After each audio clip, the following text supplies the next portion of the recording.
Welcome to the Stronger for Business podcast with Dyfrig Jenkins, Pete Rushmer and myself, Bev Thorogood. Stronger for Business is a training consortium dedicated to bringing high-quality training solutions to businesses through the combined expertise of our partners.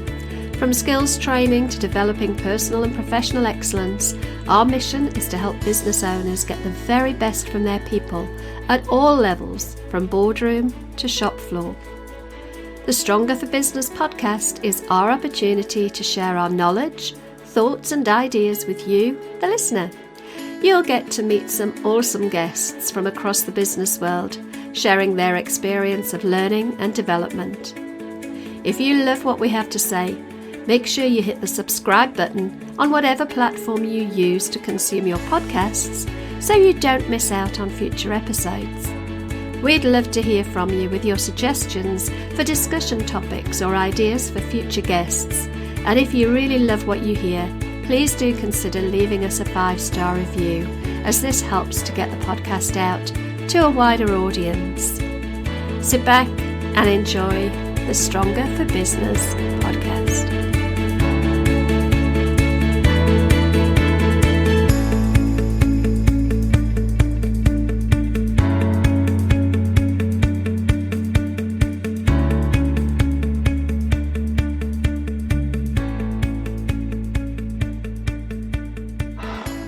Okay, hi and welcome to episode 5 of the S4B podcast. I'm joined today by my co-presenters, Dev and Pete. Say hi, guys. Hey. Hello, how are we doing? Not too bad. So on today's episode, we've got a fabulous guest. We're going to get to our guest in a moment or two, but I would, first of all, we're going to be talking about resilience, and I just wanted to read something that our guest has actually written in his bio, because I think it's so poignant to what we're going to be talking about. So ignore the fact that I'm going to be looking away. If you're listening to this on audio, it won't matter, but if you're watching on the YouTube, I'm going to be looking away. I just want you to listen to this because this is so powerful. As I committed and exited the tail ramp of the aircraft, following the rest of my heavily kitted up, highly trained elite special forces team, I didn't know my world was about to change. At only 800 feet, you can't just think, you have to act instinctively, accurately, and fast. So when my main chute failed, I cursed. My trained instinct kicked in. I knew there was a drill, so I did it. But then the unimaginable happened. My reserve chute failed to deploy. I didn't curse. My mind was racing, faster than the 120 miles per hour I was falling at, with the imminent, terrifying, bone-crushing, fatal impact I was about to make. I remember thinking that I had done everything I had been trained to do. There was no contingency left. Or perhaps there was. When I read that, it absolutely had the hairs on the back of my neck standing on end. And this is the guy we're going to be chatting to today. So I'm going to introduce you now, Jem. Our guest is Jem Hills, ex-Special UK, I'll try that again, ex-UK Special Forces, ex-Marine. Jem, hi and welcome to the show. Hi to all of you. And talking about the hairs on your back of your neck, that still gets to me. You know, I look back at that moment and, you know, we've got something going around at the moment called force majeure. What happened on that day, will stay with me for the rest of my life. I had a very privileged background. I had 4 years with the Royal Marines, and then I had 20 years with UK Special Forces, and then another 15 years in supporting major companies, Lloyd's of London, in risk management. So I've had a few difficult times in my life, and that, without question, was one of those. And it comes down to, you have drills, and in the military we do a lot of training, and it's going through those drills when things are going wrong that you can hopefully pull yourself out of it. And I'd actually run out of the drills. You know, by the time that my reserve chute had failed, there was no more drills left, and it was at that stage I did think I was going to die. And force majeure crept in about 200 feet before I hit the ground. A small gust of wind just got into that reserve chute, it blossomed, and it took the main impact out. And fortunately, when I say fortunately, I hit the ground hard and I only suffered a broken back. But I'm alive and I've been able to pull myself together and to use the resilience that I've learned over those years to put myself back on my feet and go on. To the extent last year I managed to run a 10K, which isn't a long distance, but for me that is a massive distance. Mm-hmm. When you've had a bad injury like that, but it's understanding what you have to do to actually go to the next level. Fantastic, and it leads us really brilliantly into today's topic, which we've been talking about various different sort of mental health issues, specifically leading up to Mental Health Awareness Week. We've looked at anxiety, we've looked at isolation and loneliness, and today's focus is going to be on resilience, or bounce back ability, I guess you would want to call it, or you could call it. So before we get into the meat of the resilience, we've heard quite a bit about your background. Just tell us what you're doing right now, what you do right now, and then we'll get on to some of the meaty questions. A couple of years ago, I got invited by a couple of charities to do some inspirational talks, which I do that and really enjoy it. I go into schools, or I was going into schools and helping kids, about resilience, and especially kids that have gone through a difficult time.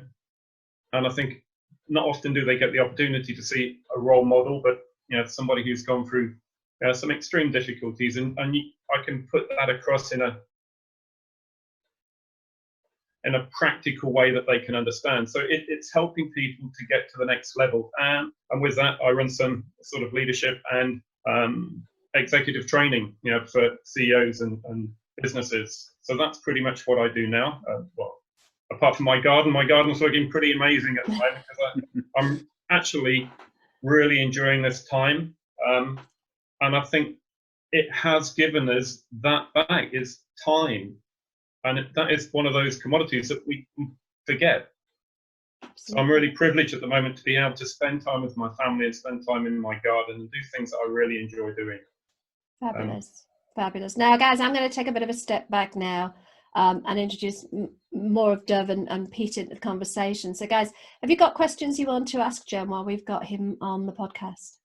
I've got hours of questions. So many questions, yet so little time. So many questions. We could be here all day, but we're going to stick to the 60 minutes, aren't we? Yeah, well, we're going to try. Absolutely. I think we're going to try. Yeah, absolutely. Yeah. So I have had the privilege of meeting Jem a few times. I think probably about this time last year, we called her, Jem came around to mine. We had a conversation about lots of different things, including the garden, tomato plants, I seem to remember. And I remember, I think it was probably in the autumn, I saw Jem give a presentation. And when you hear sort of the excerpt that Bev just went through, when you see that presented with some of the images and the graphics that Jem displays in the presentation as well. Yeah, I wasn't the only one who had the hair sticking up at the back of my neck. There's a whole room full of people in absolute silence and awe. Actually, just the storytelling and the experience, because it is an elite job, and there's so few people that do it, and the experiences that Jem has had as well. But very translatable as well. I think that that's one of the skills that Jem has got, is actually telling the story of something that very few people get to experience. Fortunately, I guess in some respects, but also making that very translatable into day-to-day life, but also into business. Leadership and organizational cultures and behaviors as well. So we are going to talk about resilience today. So Jem, based on all your experiences in and outside of the military, what does resilience mean to you?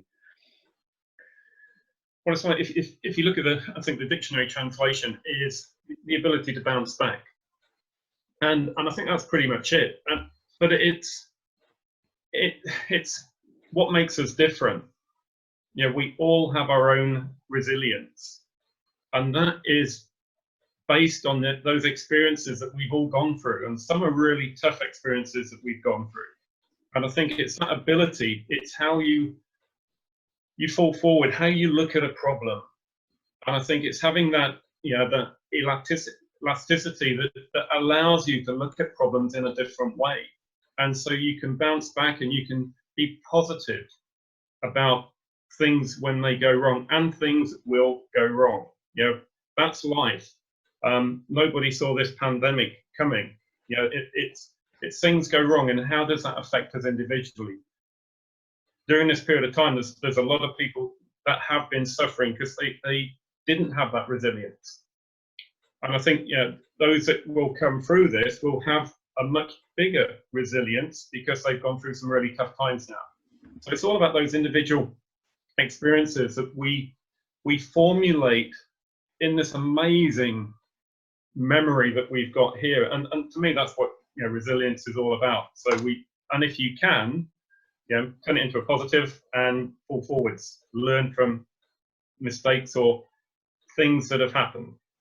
Mm-hmm. Do you think we need to manage our expectations around life? Do you think maybe where our expectations are often too high, so when things fail us, we haven't got the resolve to deal with that hardship or those moments when things don't go the way we planned? How do you think we can kind of develop that resilience or change our expectations to not expect everything to go well? If I look back to the time that I had in Special Forces, we would pretty much always have a plan B. And in business, I think you don't want to be looking that you're going to fail, but you want to be you need to be adaptable. You need to have a contingency plan. You need to have something that if things get a little bit tough in a certain area, you can adapt something to change direction quite quickly. And it's then you can pick up on the opportunities. And there's, within this pandemic, there's going to be, a lot of hurt. There's going to be a lot of redundancies.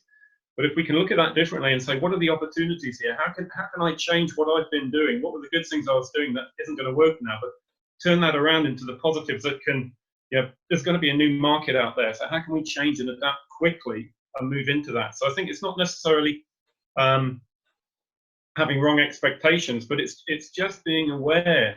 For many, I still am a business continuity lead auditor, but it's just making sure that in your business plan there is something allowing you to do that, because what you don't want to be is coming up to that brick wall and going, I don't know how to deal with this. Mm-hmm. I suppose if you've gone through in your mind what you would do in the worst case scenario, and you know that you can manage the worst case scenario, then anything above that is much more manageable, because you know you can deal with the worst. Absolutely. And I think as a business owner, I mean, it's okay, the business will have a problem, but we're not going to die. It's not life threatening. And at the end of the day, you can do something else. There's all those different opportunities. So we just have to be realistic about that side of it, and think it isn't the end of the world. Mm-hmm. We can change. We can do something differently. I think what's interesting on a human level, at an individual level, but also at an organizational level as well, is people are so busy trying to do the day-to-day, they're actually spending time, money, and energy and resource focusing on worst case scenario. No, a lot of businesses absolutely do this, and I've worked in big businesses where business continuity planning and things was really, really important. That was part of their resilience as an organization, to make sure that the wheels stay on should the building burn down or whatever it might be. But so many businesses think, I haven't got time to do this because they've got the day-to-day. And in the ideal scenario, you're never going to have to implement a business continuity plan. Or at the individual level, nobody's really thinking about what happens if I lose my job in 12 months' time. Nobody really thinks like that. But I think as part of being resilient, it's just keeping an open mind to say, oh, what if? Even on a professional level, I saw an article on LinkedIn yesterday actually to say we should always have an up-to-date CV. Why do we not have a CV until the day that we get made redundant? So maybe, that's a bit of a stretch with resilience. It's just thinking about our kind of mindset, if you like. Are we open to change? Are we looking for change? Are we kind of preempting things? How proactive are we? Yeah. So Jem, I guess from a resilience perspective, we are where we are as small business owners, but as people in large businesses as well. And a lot of people, and have been for a while actually, the term resilience has been bouncing around a bit more in businesses, probably for the last 5-6 years maybe. So do you think that resilience can be taught, at an organizational level? Do you think organizations can teach themselves to be resilient, but can we, from a classroom perspective, train people to be resilient? Is that doable, and is it impactful in the long term? I think it's actually quite difficult. And a few years ago, I'd have said absolutely not. But now that I am more of a trainer, because I totally believe that resilience is based on life experiences and when things go wrong. So how can you replicate that in a classroom? Mm-hmm.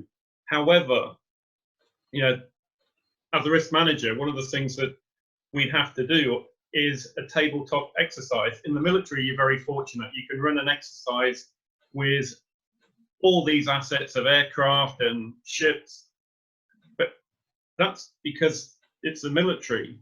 In a company, you don't have the time or the facilities to be able to manage those exercises. So you can have a crisis or an emergency plan, but it's very difficult sometimes to actually put it into practice and test it. So you could run a tabletop exercise. And I think they're actually quite important, especially if you've got a crisis management team or you've got people that need to test the resilience of a company. And obviously, I think it's more important for the companies that are higher risk, but you have to have those things in place. And when you do that training, you try and make it as realistic as possible. You get the key players together, and in some of the exercises that we've run, we actually you have the TV screen there. So you've got a news reader, you've got actors playing the part of a news incident that is happening to their company. So as they would see on normal television, you've got a newsreader suddenly reading out what's happening, and then they have to react to it. So what you're doing is putting them through that emotional testing or that emotional stress that they would go through in their office, because this is happening for real, and how they would then manage that incident. So I think, yes, you can, because they also wouldn't know when you're running this type of exercise, the timeline. So you can really put pressure on people by having to react quite quickly to these exercises. So it creates that emotional stress that creates the resilience. But what is really important about doing a tabletop exercise is the debrief afterwards. Mm-hmm. And I think, if I look back in my time in Special Forces, we would debrief everything. At any operation, whether it was good or bad, we would have a thorough debrief, because it's about learning those lessons. And that's what resilience is. It's learning, mm-hmm. from normally when things have gone wrong, but if things have gone well, we also need to learn from those and changing. In the military, we call it SOPs, but your business plan, how you would change those different things. And again, that make you more adaptable to the future. So it's looking at that. And so, yes, you can run it.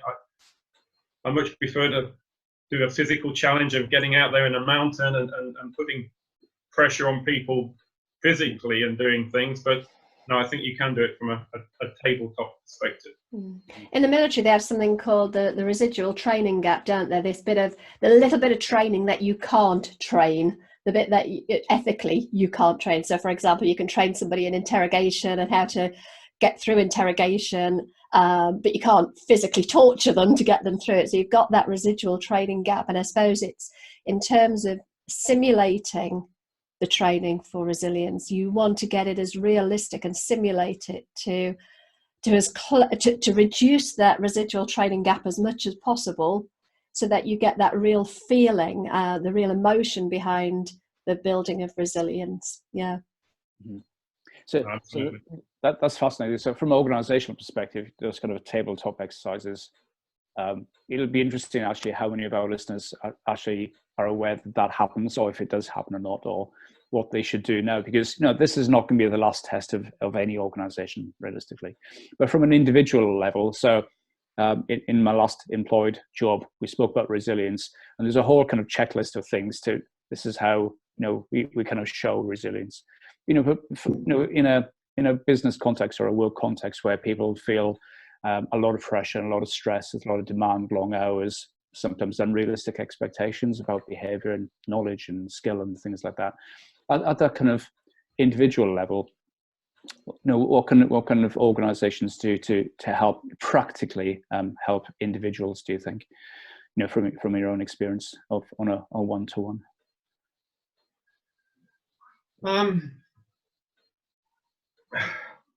Let's rephrase that a little bit. So sure. This is from a company to the individual. Yeah. Mm-hmm. Yeah. So within his culture, if you like. Yeah, I think if I can just sort of reframe that a little bit, I think with from an individual point of view, when it comes to resilience, I firmly believe that we're born and have an upbringing in a certain way that we receive resilience, and therefore we behave in a certain way. However, resilience is very much something that we can develop individually over time. It's not something that's just set for somebody. And I think there's lots of impacting factors on individuals based on the way they're brought up, but also on their exposure to sort of unhelpful things like social media, for example, where everything is, there's this perception that everything is easy and should be easy, and why is it easy for other people? So there's almost a lack of perspective. So I think sort of reframing that question, how do we recognise a lack of resilience within somebody as an individual, and then what could a business do to then work with them to help develop it? I think when you look at resilience, if you're looking at a lack of resilience, it's normally because somebody is showing symptoms of stress, and they are not. And it's the same as people when they came into this situation. It was. That is this really happening? There was a disbelief of, this can't be happening to the whole world, and so it starts off with a disbelief, not that shock. Can, especially as it's getting closer and closer and closer, and then some people then demonstrate anger, or they get irritable because they don't know how to deal with it, and it's out of their control, and so you can pick up on signs like that, and that's pretty much normal stress. If you can see somebody that's getting very stressed, it's the same sort of symptoms.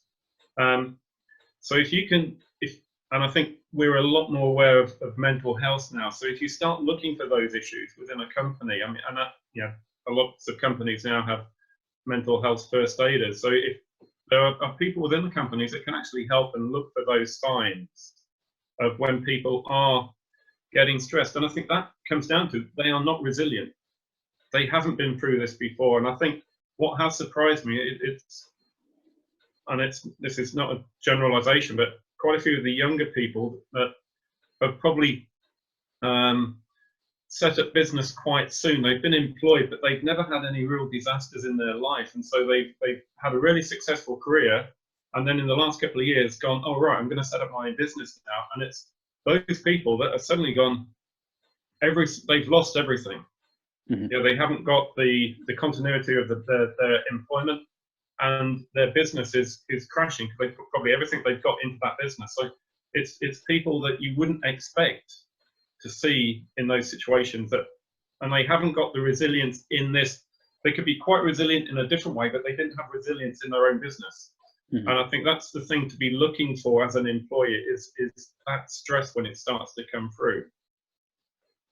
Yeah, that's absolutely fantastic insight, and there's actually a model around resilience that I've followed in the past around challenge. So someone needs to have for someone to have resilience, they need to have challenge, but then they need to have commitment and control, and it's sort of those three steps that then create resilience. And it's interesting how we sort of lead there onto organizational resilience and individual resilience. So as a person, we have resilience when we face adversity and challenge, and our ability to be able to cope with that and be able to process it as we need to be able to move forward in a positive way. However, an organisation also has a level of resilience as to how robust it is from a financial point of view or from a process point of view, as well as the range of clients that it may serve. So I think a question from me would be, do you think organisational resilience and individual resilience, they require the same characteristics, or do you think there's a difference there, Jem? I think that there is a difference, and I think a business, you can have it written down, where an individual, it's going on in the head and we can't see that. Whereas within a company, you can go in and test their resilience, because hopefully, as Diffig said earlier, that they should have either a business continuity plan or an emergency plan or a crisis plan. And basically, as an auditor, we would go in and just ask, can we see it? And then we would put them through the question and answer phase of, does this work, does this work, does this work? And we test them on the plan that they have. And so companies need to have that when things go wrong. Do they have an alternative, IP, a computer system, so if it all goes down, they can set up somewhere else and they can move? Where, in the last few weeks, companies have moved to individual houses, which we never would have imagined before. They'd have looked at an alternative location where they haven't been able to do that. They've had to move to individual houses. So they've had to change, they've had to adapt quite quickly. And so companies have that resilience to be able to do that. We can't see that with an individual. Yes, we can look at and hopefully hope they've got resilience, but you won't know until the test comes. Mm-hmm. And it's only when it comes that things will go wrong. And I'm sure you've all come across a great leader who suddenly has a problem and he goes to pieces. Mm-hmm. And you think, well, and he'll go angry, or she will start ranting and raving, because they don't have that resilience. They don't know how to deal with a problem. And then you've got the opposite to that. You've got somebody who is so calm that can deal with every problem. And that, to me, they're the role models I look at. Again, they're the people I want to follow. They're people that have that resilience, but you don't see it. You just see how they are in their normal way. And I think that's one of the difficulties about individual resilience. We don't know until something actually goes wrong. Mm-hmm. Can I ask you, Jem, just going back to your own experience, especially the experience of falling out of the plane and hitting the ground rather hard, as you put it, which I'm sure doesn't do it half the justice it probably had. I didn't fall out of the aeroplane. No, you jumped out the aeroplane. I beg your pardon. When you jumped out and fell hard. A controlled fall. Can you, for me, resilience is about going inwards, not going outwards. So looking at what's going on inside is where the resilience is. If you're looking for resilience external to you, you're likely to be disappointed. You've got to build that inner strength. How did you find the inner strength to get over the obvious issues? Well, maybe they're not obvious, but the issues that you must have had, this feeling that, for example, did you know immediately that you would be able to be fully mobile again, for example, or did you have to go through a period when there was uncertainty there? How did you deal with that emotionally?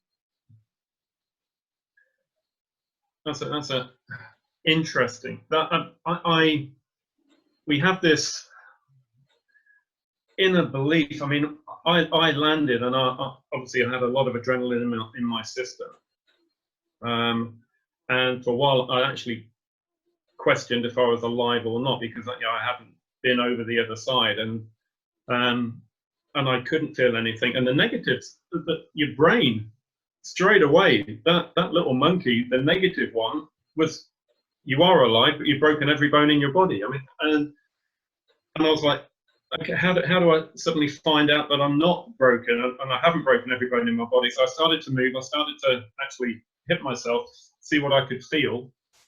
And the ambulance turned up, and there's a couple of colleagues had run across. I wasn't where I'd landed, quite a bit away from where I should have landed. And I asked them, I had this mental, I'm special forces, I don't want to get into the ambulance attitude. And it was, can you pick me up? And they were like, are you sure you want to try and stand up? And I wanted to be able to stand up, where the medics were going, no, you need to get onto the stretcher and we're going to take you to hospital.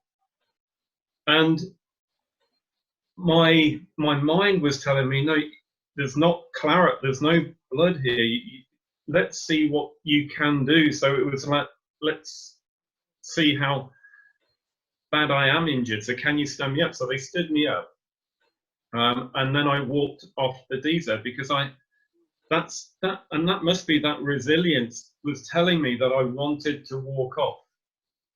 Yeah, if it had been, I was obviously not in a serious position where I had to be stretchered off, but I was pushing myself because I didn't want to get into the stretcher. I didn't want to go to the hospital. And I walked off the DZ, and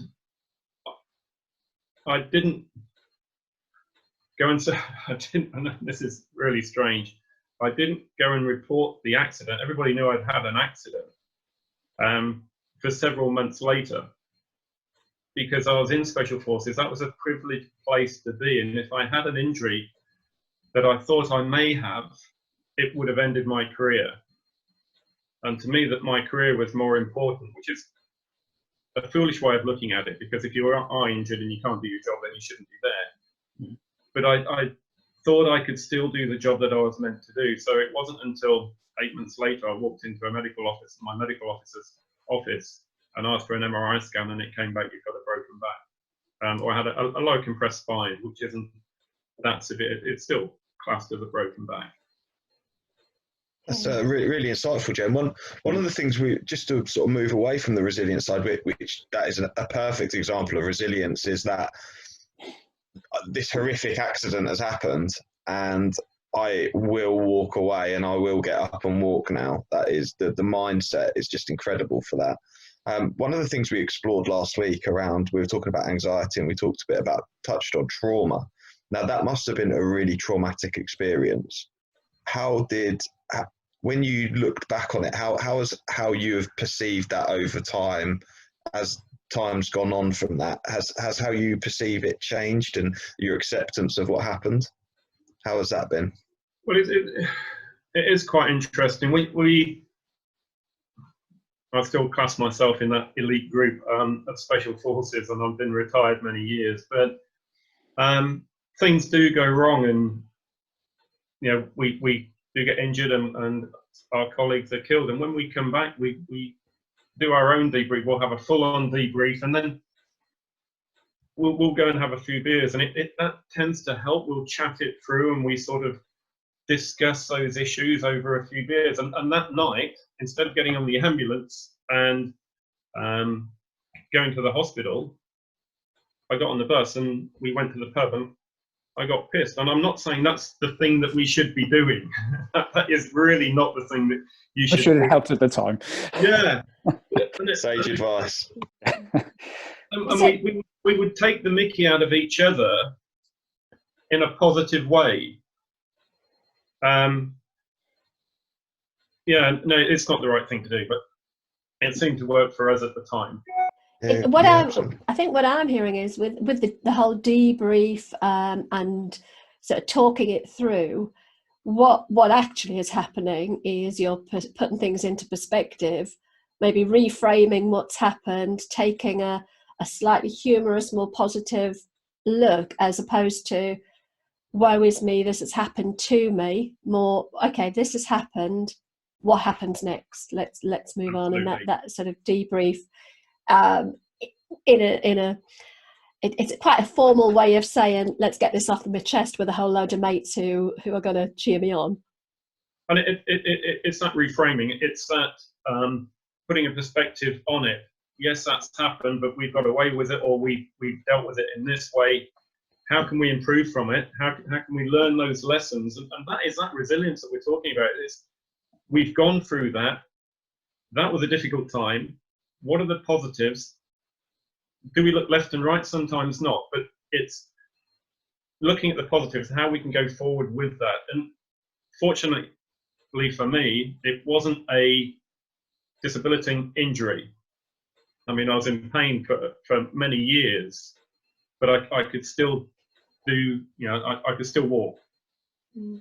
How important is humour in all this? And I obviously haven't been in the military the way you have, but I spent 32 years working alongside the Air Force, which we won't go down the Marines Air Force banter, but I see humour all of the time, and sometimes the humour was possibly in a non-military environment would have probably been seen as quite inappropriate.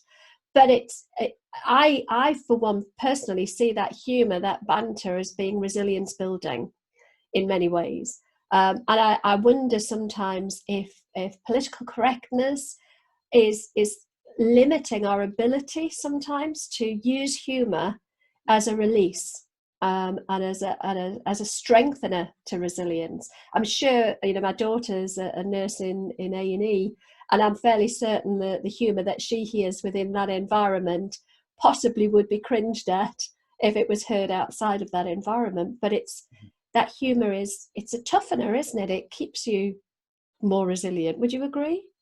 Absolutely. And I've in the last few weeks received, I'm in quite a few different WhatsApp groups with not just some of the lads that I used to work with, but normal civilians, and that banter has been amazing. And when you're down, it's really good to receive something that makes you laugh, and that creates those endorphins that we all need.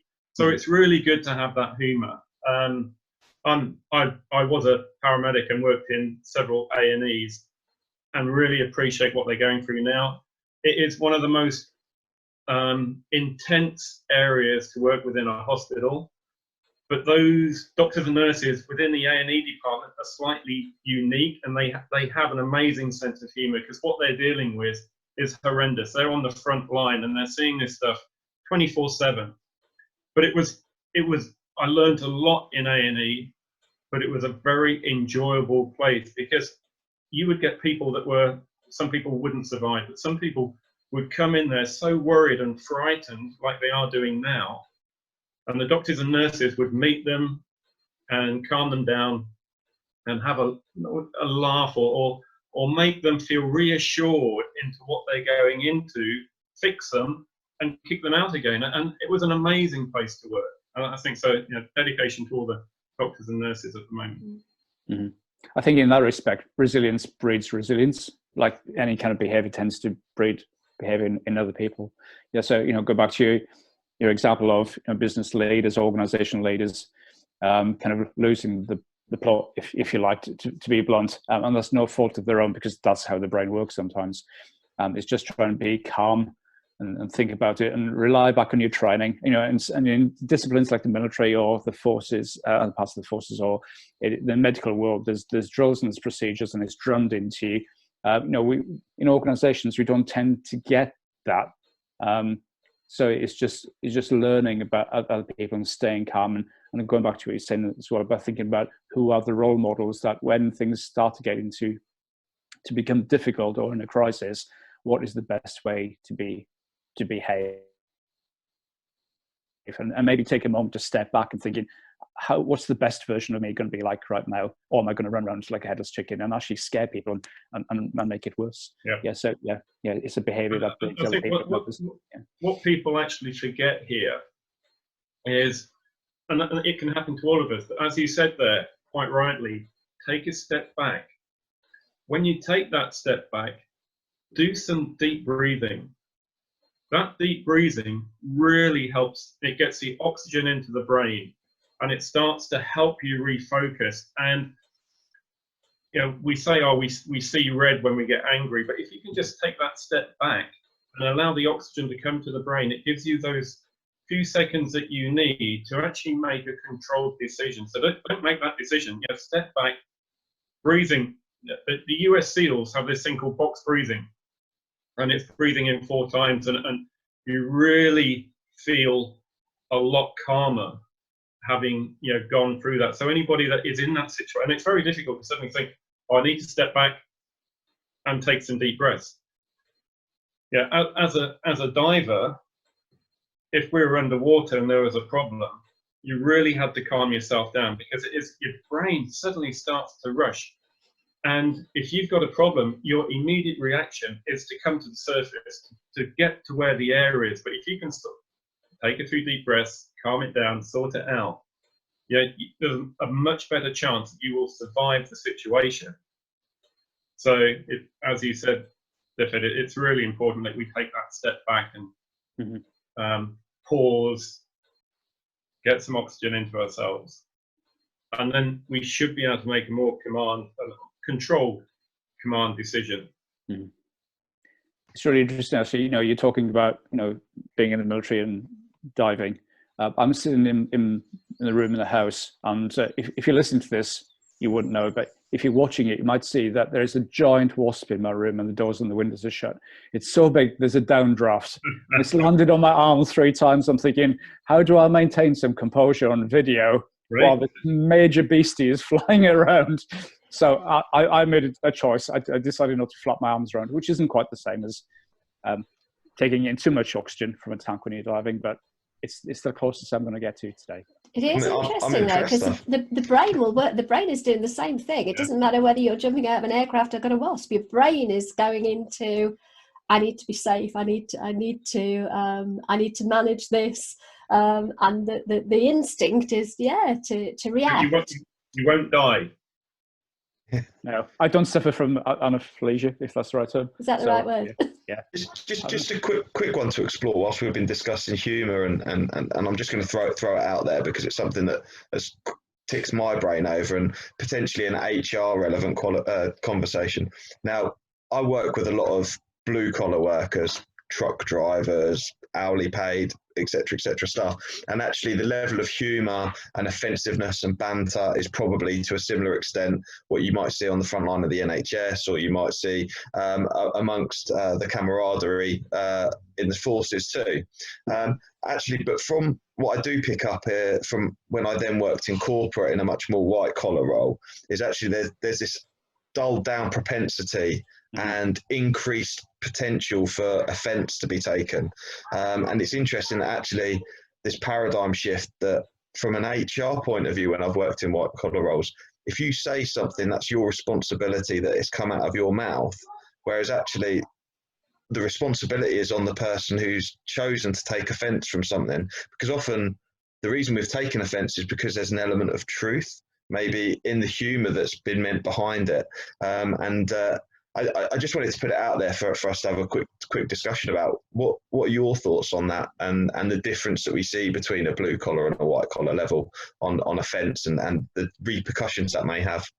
I think if I may interject really quickly, my experience from being around a military environment for a long time and then stepping outside into a non-military environment, and I think you get the same within the police, within the fire service, within the NHS, is trust. If you've got that level of trust among the team, and there's a real loyalty and belief that the people around you have got your back, the banter can be more free-flowing, possibly more offensive, because actually it's less about taking offence than it is about release. Whereas I think if you've got an environment where you don't have that same level of trust, and in the military, you not even as a civilian, but I observed this with my military counterparts. I remember doing a training session. I'm going off on a bit of a tangent here, but I did a training session with a mixture of military and civilian. And one of the questions that I asked was, what is the highest characteristic you would want in your teammates?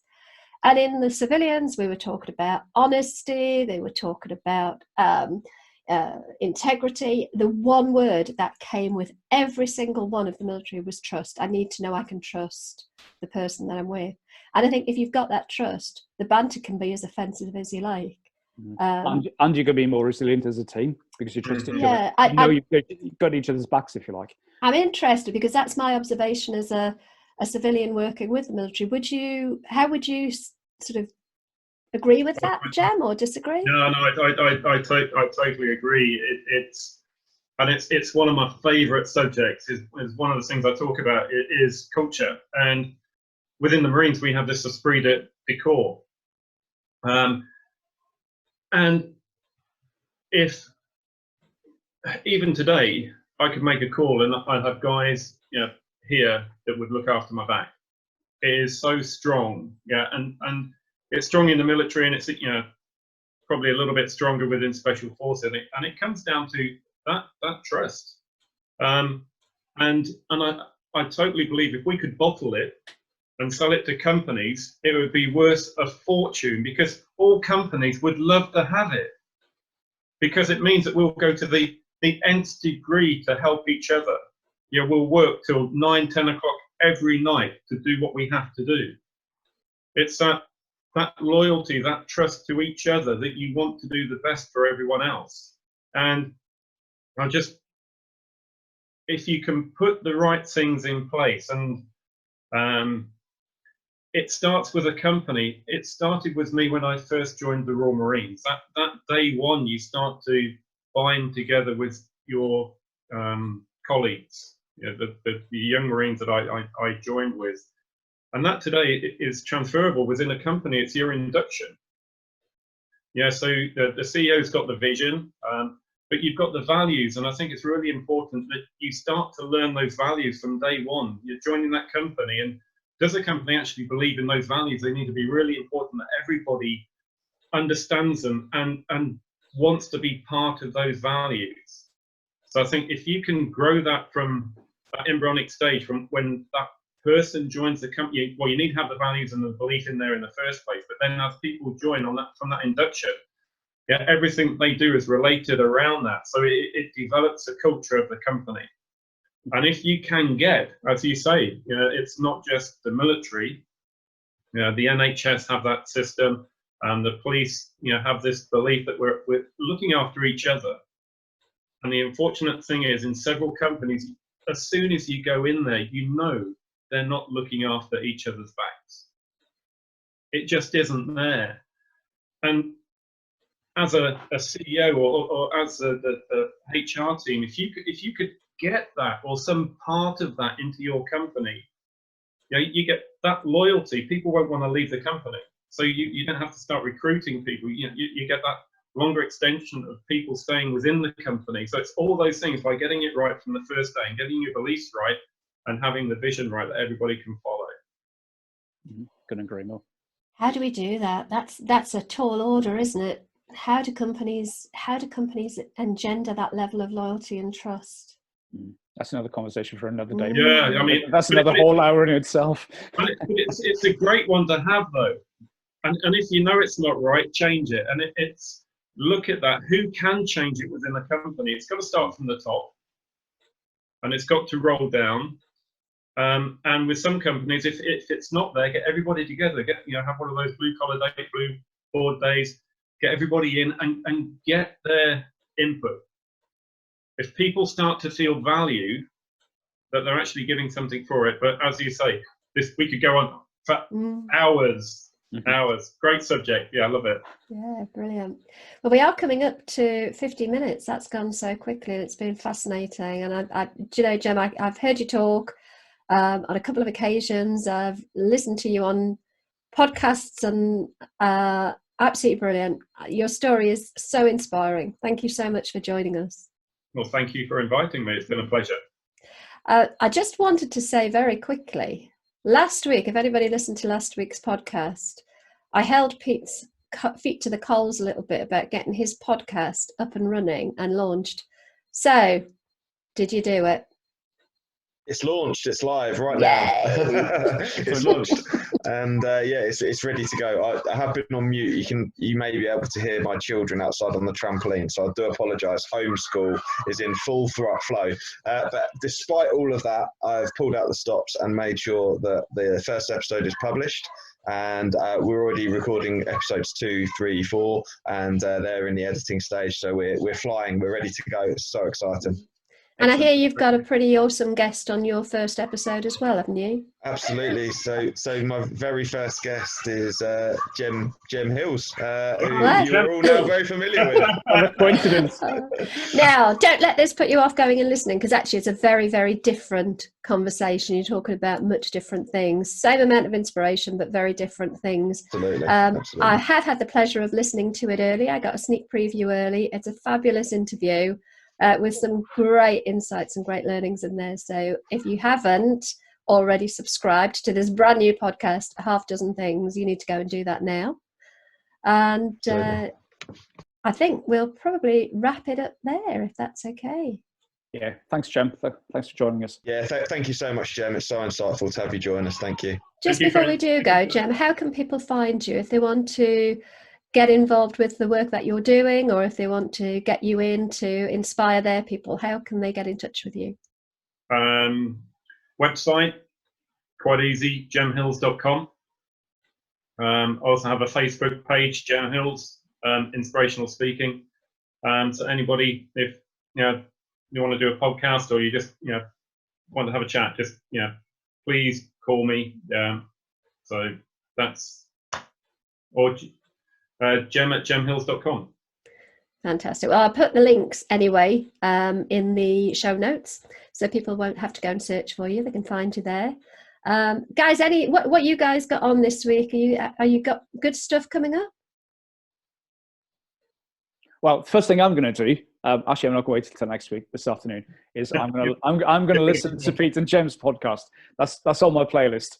Right, go. So We've got our first subscriber. Brilliant.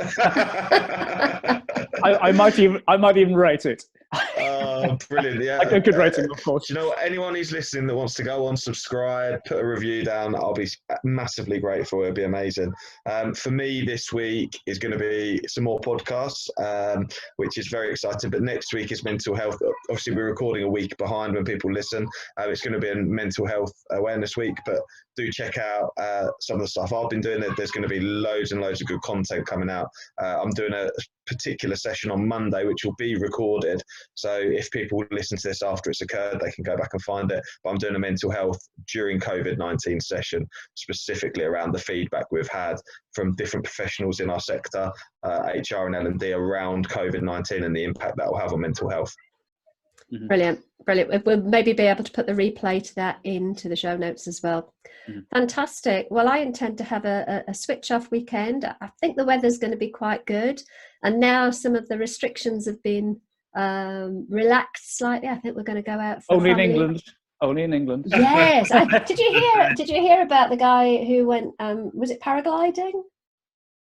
He once the restrictions had come down, he drove into Wales to go paragliding, but the rules aren't the same in Wales. No, or Scotland or Ireland. He got a bit of a slap wrist off the local police. So yes, but I don't intend going paragliding in Wales, but I think we will probably go for a drive somewhere more than about a mile from the house, because I don't feel like I've been further than a mile from the house for a while.